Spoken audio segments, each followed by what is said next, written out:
안녕하세요, 강함석입니다. NBA 확정본 8경기 분석 한번 들어가 보겠습니다. 보스턴 대 인디애나 뭐 큰 변동은 없고요. 기준점만 조금 보스턴 쪽으로 빠졌어요. 13.5에서 15까지. 해외는 원래 초기 기준점 자체가 보스턴 국내가 좀 낮게 잡혔거든요. 해외 14.5였는데, 그러니까 뭐 해외는 사실 뭐 그렇게 큰 변동이 있는 상황은 아니에요. 보스턴 쪽으로 0.5 빠진 느낌인데 국내가 좀 낮게 잡혀있었다 보니까 어쨌든 이렇게 잡혔고, 저는 바뀌어도 14.5가 돼도 일단은 보스턴 마인 쪽을 보고요. 다만 이제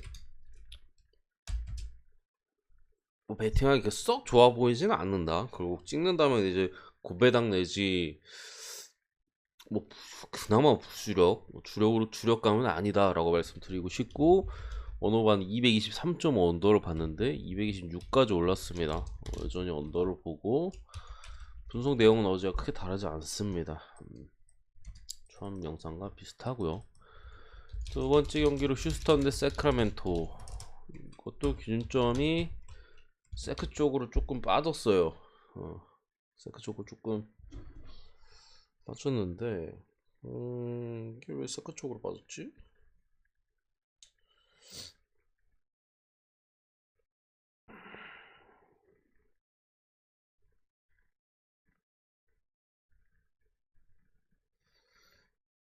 일단은 왜 세크 쪽으로 빠졌는지 모르겠는데, 이게 2.5면은 그러니까 3이잖아요, 해외가. 그래서 국내가 아마 변동이 있겠는데 2.5 잡히면 애매한데, 이거 3.5 잡히면 휴스턴 프렌 찍어볼 만하다 생각해요.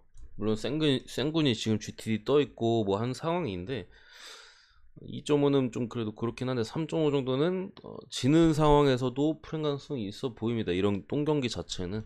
그렇기 때문에 어제와 마찬가지로 굳이 찍는다면은 뭐 분석이 안 되는 경기고, 굳이 찍는다면 그래도 배당 좋은 거 찍는 게 맞고, 점수 좀 더 가져갈 수 있는 그런 쪽에 베팅하는 게 맞다 라고 말씀드리고 싶은 거고, 세 번째 경기 미러키 대 LA 클리퍼스.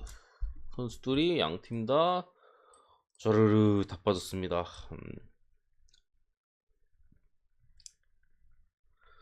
거의 뭐 양팀 둘 다 관리가 들어가는 경기고.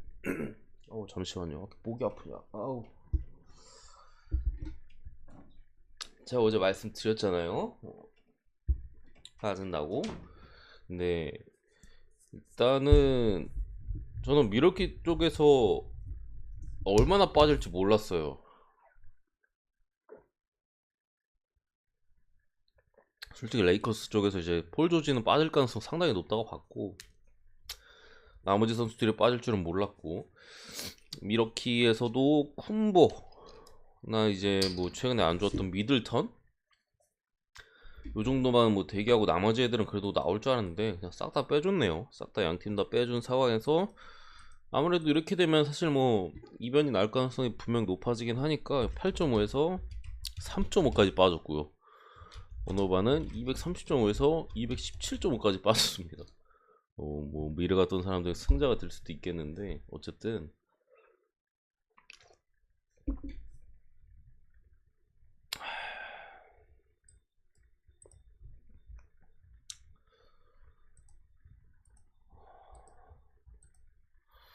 저는 미러키가 경기 그냥 버릴 것 같지는 않거든요, 솔직히. 동부 컨퍼런스 우승 가능성이 충분히 있는 상황에서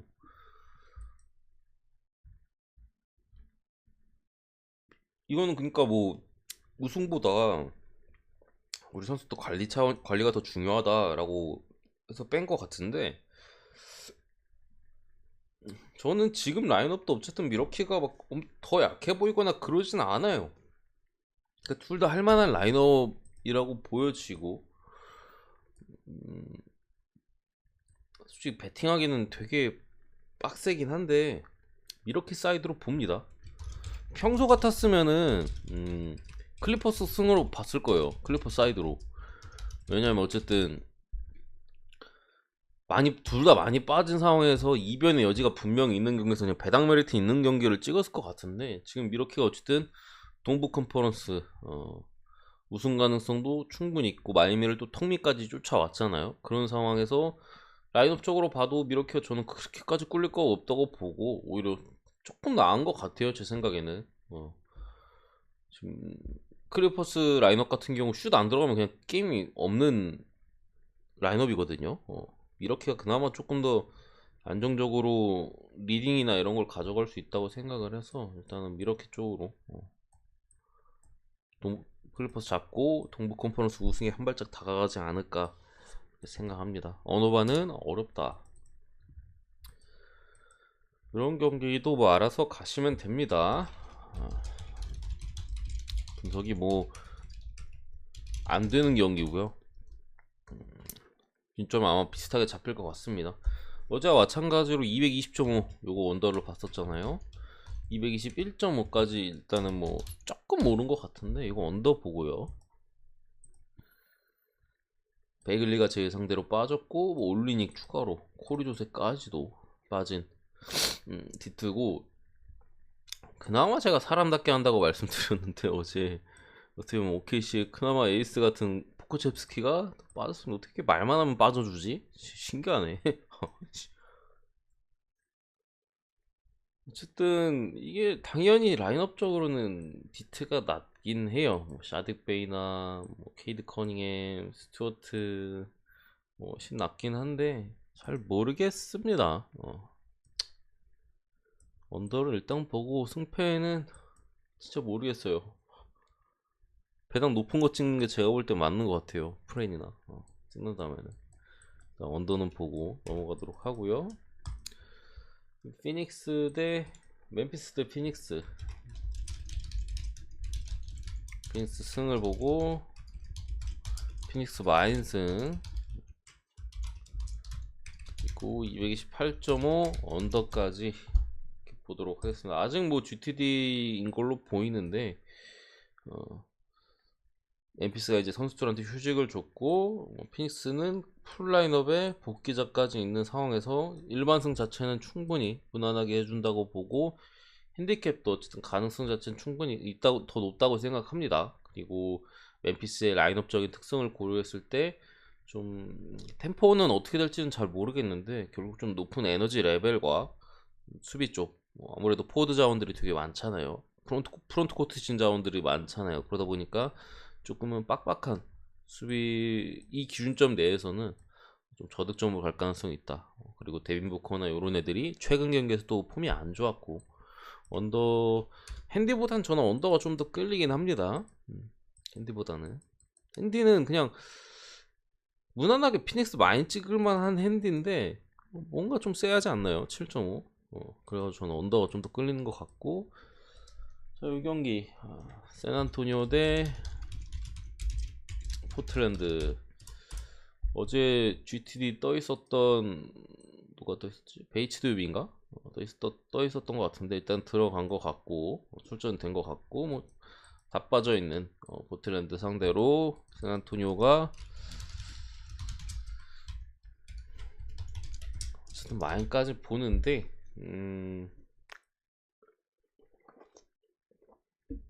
마인까지 봅니다. 오히려 약간 이런 팀들을 상대로 좀 공산 농구 이런 스타일 자체가 마인하기에는 나쁘지 않은 것 같아요. 그러니까 에이스에 좀 의존하는 농구는 쓸데없이 더럽게 못하는데 에이스들이 이상하게 튕구고 하면은 어제 뉴올리언스 경기나 그런 경기들처럼 프라인이 충분히 나오곤 하는데 이런 팀들은 어쨌든 공산 농구를 하기 때문에 전체적으로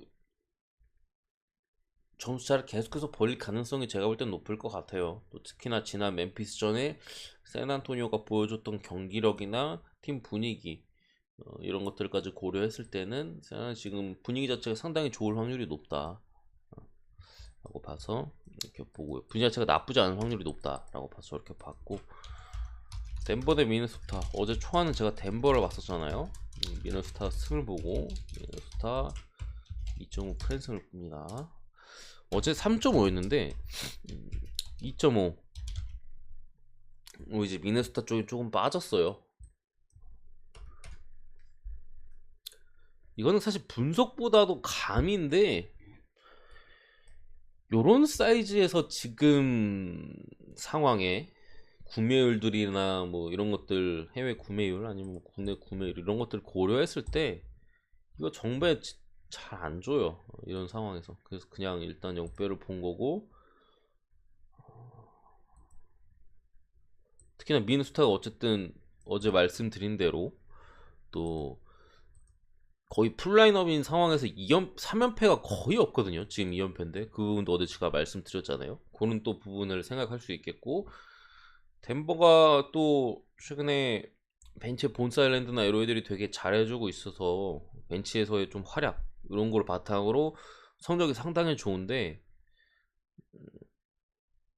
조금씩 아쉬운 모습들은 분명히 있어요. 그 외 선수들이 조금 더 힘을 내줘야 되는 덴버고, 하다 보니까 특히나 미네소타가 야투가 최근에 잘 안 터지는데 터질 때가 되기도 했어요. 그런 부분까지도 고려했을 때 요거는 제 생각에 역배 쪽이나 이제 프렌 쪽 건드는 게 맞아 보입니다. 경험상 정배 잘 안 주는 사이즈인 것 같아서, 뭐 사실 그렇다고 미네소타가 못 이길 경기도 아니고, 애초에 분석 자체나 이런 게 좀 어렵잖아요. 어려운 경기인데 기준점은 애초에 미네가 빠지는데 구매율은 이쪽이 많다. 이런 거 잘 안 들어옵니다. 반대 본 거고. 자,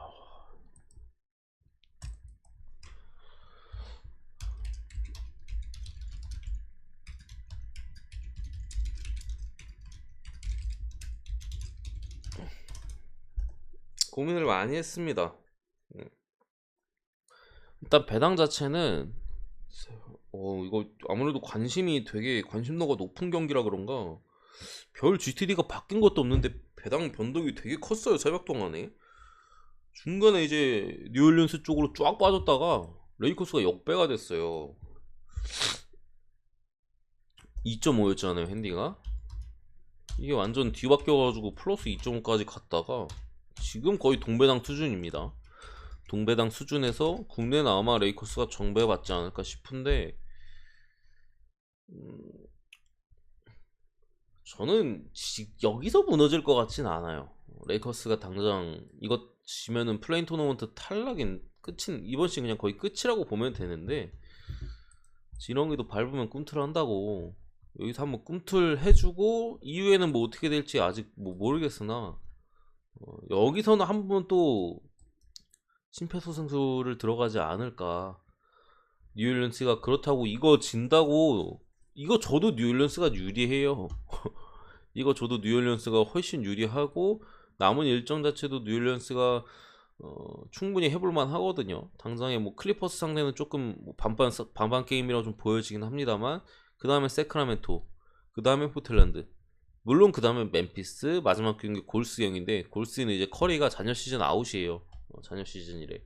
정규 시즌 아웃이고 플레이오프에 돌아오고 이런 부분 고려했을 때 이거 저도 남은 경기에서 3승 최소 2승, 좀 많이 이기면 3승 4승까지도 할 수 있는 상황에서 여유가 분명히 있긴 하다. 제 생각에 2승만 해도 다른 팀들이 따라오기 좀 빡시거든요. 남은 경기에서 이거 저도 남은 경기 2승만 해도 3승 이상을 또 거두면은 또 뉴올리언스가 그냥 쉽게 갈 수도 있는 부분이 있고 해서, 동기부여적으로 양 팀 다 좀 그래도 충분히 있는 상황이지만 벼랑 끝에 몰린 레이커스가 또 힘을 또 보여줄 때가 아닌가 싶어요. 레이커스 승, 마인 승, 핸디가 몇이 주어질지 모르겠어요. 기준점이 계속 바뀌어서 아마 1.5가 주지 않을까 싶은데, 1.5. 언어바 같은 경우는 어제 언더 쪽 이거 기준점이 왜 이렇게 높은지 잘 모르겠다. 234가 말이냐. 230.5까지 떨어졌고요. 이게 229가 될지 30이 될지 모르겠어요. 230이거든요, 해외는. 그래서 일단 30.5 언더까지도 보도록 하겠습니다. 언더를 보는 이유는 뭐 오바가 충분히 나올 수도 있는 경기인데, 이 AD나 보통 요런 선수들한테 공격적으로 기대하는 부분에 있어서는 의문이 좀 있거든요. 그래서 이 야투가 좀 잘 터질까? 뭐 이런 의문이 있는데 수비적으로는 확실히 잘해줄 거다. 잘해줄 거다. 이게 뭐 표시가 반대가 되는데 수비적으로는 확실히 좀 잘해줄 수가 있겠고 공격적으로는 좀 어떻게 될지 모르겠다라는 점, 좀 확실한 걸 믿고 가자. 언더 이렇게 일단은 본 건데 균점이 그리고 그냥 높기도 해요. 그냥 딱 봐도 높아요. 이거는 220 중반 후반대를 받아야 되는 경기가 아닌가 싶은데 230 어제 4는 좀 말도 안 되게 높아서 거의 한 최소한 최대 한 10점 정도로 높았다고 생각하는데 떨어졌어도 여전히 높아 보여서 언더 그 랄승 이렇게 보고 오늘 NBA 분석은 마무리하도록 하겠습니다.